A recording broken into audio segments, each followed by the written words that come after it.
Magandang hapon sa inyong lahat at ngayon ho ay March 26, araw po ng Miyerkules at 4:34 in the afternoon.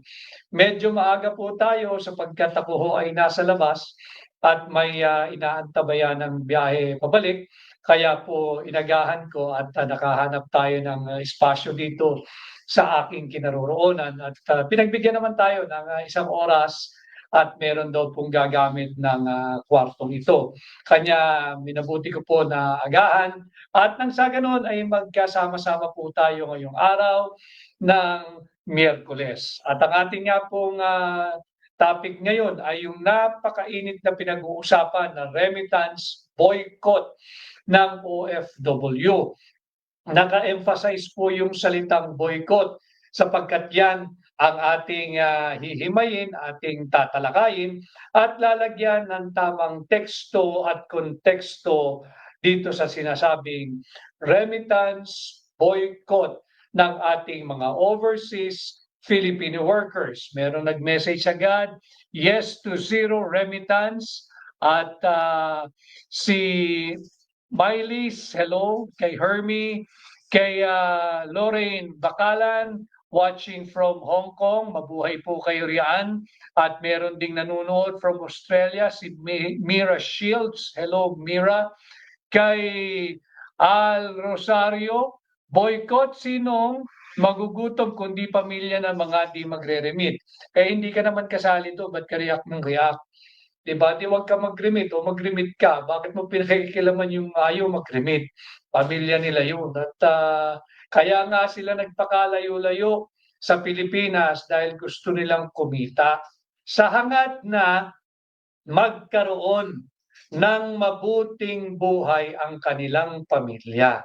Ngayon, kung nakikita nila na may problema ang kanilang bansa, hindi naman ibig sabihin ho na kayo ay naging Filipino migrants o naging overseas Filipino workers at ng ibang bayan ay nabawasan po ang inyong karapatan bilang Pilipino. Hindi ho. Kaya yung mga merong kontra-opinyon, respetuhin po ninyo ang opinyon at paninindigan ng mga Filipino migrants at overseas Filipino workers. And speaking of our title today, our topic today, yung remittance boycott ng mga OFW at Filipino migrants, inaanyayahan ko po yung ating mga kababayang overseas Filipino workers, yung Filipino migrants, yung mga Filipinos based abroad.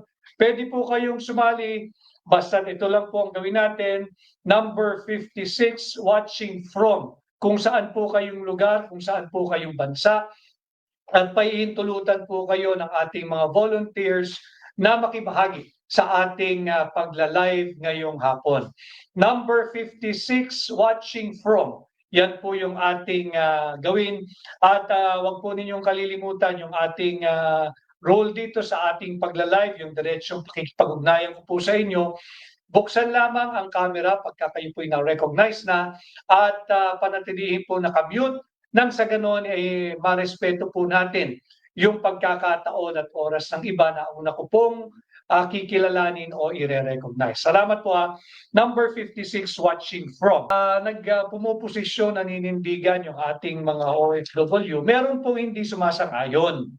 Wala po tayong magagawa sa hindi sumasang-ayon. Rinerespeto at rerespetuhin natin ang kontra-opinyon. Ganon din po yung merong kontra-opinyon o hindi sumasang-ayon. Respetuhin ninyo yung paninindigan ng mga nais lumahok sa tinatawag na zero remittance or remittance boycott ng OFW.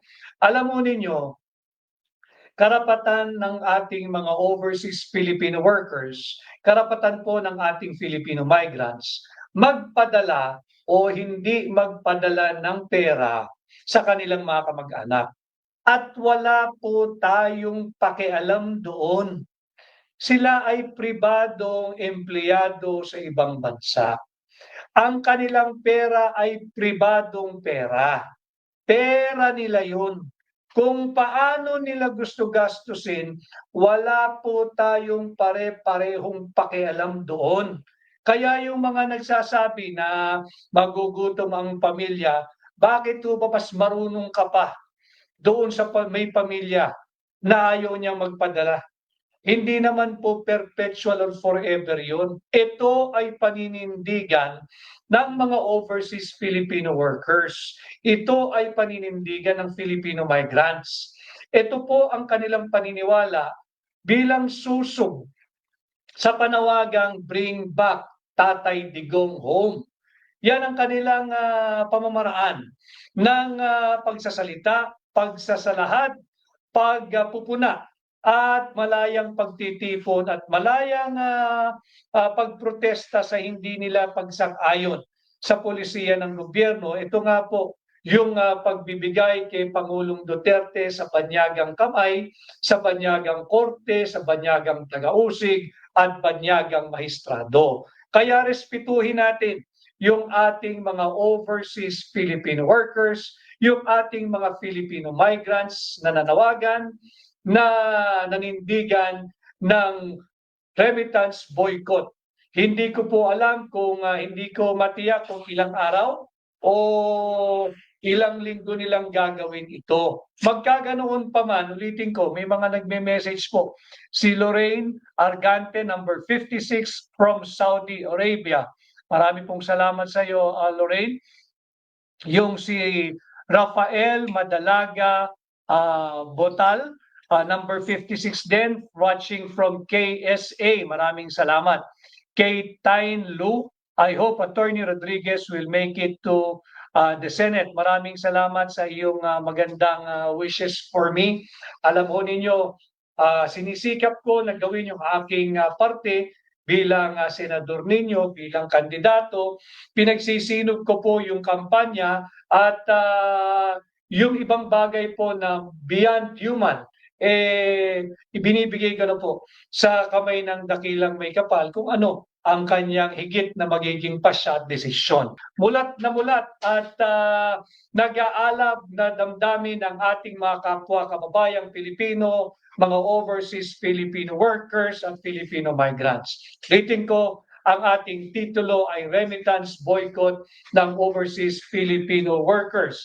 Ang kanila pong period daw ho ng boycott or no remittance ay mula March 28, kaarawan ni Tatay Digong, ni Pangulong Rodrigo Duterte, hanggang April 4. Hinahanap ko po yung kaninang nakikialam at masyadong marunong na pinakikialaman yung posisyon at paninindigan ng mga overseas Filipino workers. Bakit daw po hindi sila magkakaroon ng remittance? Kawawa naman yung kanilang pamilya. Unang-una, kaya po sila ng ibang bayan upang kumita ng marangal at magkaroon ng malinis na pagkakakitaan para nang sa ganon, yung kanilang perang gagamitin upang ipakain at ipampabuhay sa kanilang pamilya ay galing sa parangal. Kung ayaw nila mag-remit ng 1 araw, 5 araw, 1 linggo, wala pong pakialam ang kahit na sino. Ulitin ko, karapatan ng ating overseas Filipino workers, karapatan ng Filipino migrants mag-remit o hindi mag-remit.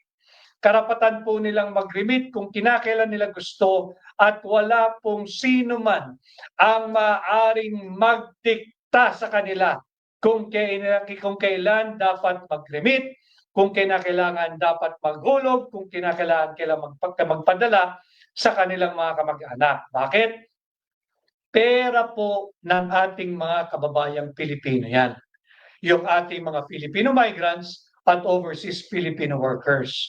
Pribadong pera po iyan at yan po ay pinaghirapan nila, dugod pawis, nagpakalayo-layo sa Pilipinas, nagpakalayo-layo sa kanilang mga mahal sa buhay, kaya walang sino mang pwedeng magdikta na sila ay hindi dapat magpatuloy sa kanilang paninindigan na ilang araw na remittance boycott o no remittance day. Atin pong pinag-uusapan dito yung ating pong nasa title, paki-mute na lang paki-mute. Ang atin nung title ay yung remittance boycott ng OFW o yung Overseas Filipino Workers at Filipino Migrants. Alam mo ninyo, ito ay naging reaksyon ng maraming Filipino migrants at overseas Filipino workers dahil nga doon sa hindi pagbibigay ng due process, pinagkait yung due process, yung kanyang karapatan kay Pangulong Duterte. Nakita naman natin kung paano siya ibinigay na tila parang alay o handog sa mga naglalaway na banyaga. At yun nga ho, ay kapansin-pansin na papag-usapan din dito sa Pilipinas yung ating pong soberanya tila inapakan o tinapakang sadya ng isang institusyon. Hindi man po bansa ito ito ay isang institusyon lamang, yung ICC, yung International Criminal Court. Alam po ninyo, pagdating sa usaping sovereignty o soberanya, hindi lamang po teritoryo ang pinag-uusapan pagdating sa usaping soberanya. Pati po yung kanyang mga citizens, yung kanyang pinamumunuan, yung kanyang pinaglilingkuran. At pag sinasabing soberanya, hindi lamang po internal sovereignty, but includes external sovereignty. Yung external sovereignty, ibig lang pong sabihin yan, ay meron po tayong karapatang pamunuan.